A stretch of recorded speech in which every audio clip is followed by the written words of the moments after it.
If you're still on a GLP-1 or recently came off, this is for you. One of the most common questions I get is, can I rebuild muscle and still microdose GLP-1s? The answer for me was yes, if you do it strategically.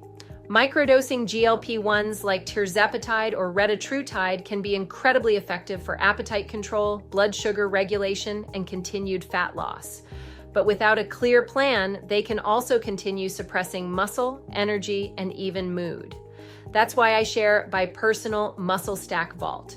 If you're going to microdose while rebuilding, I found it important to protect three things: my muscle tissue, my mitochondrial energy, and my emotional regulation. Here's how I did it. I lowered the dose dramatically. You're not looking to block hunger entirely. You're aiming to create space between meals, stabilize blood sugar, and keep food noise low. I paired my GLP-1 with muscle-preserving allies. Use peptides like CJC Ipamorelin at night and creatine, plus L-Carnitine daily. These will help protect lean tissue and support recovery.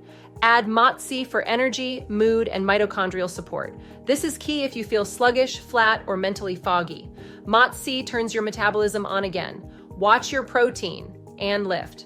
A low GLP-1 dose combined with 30-40 grams protein meals and strength training is a powerful muscle-sparing combo.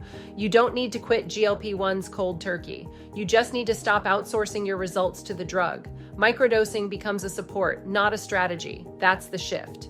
Queen's rule: we don't chase suppression, we command regulation. This is where GLP-1s meet strength. This is how we build muscle without losing clarity, softness, or power.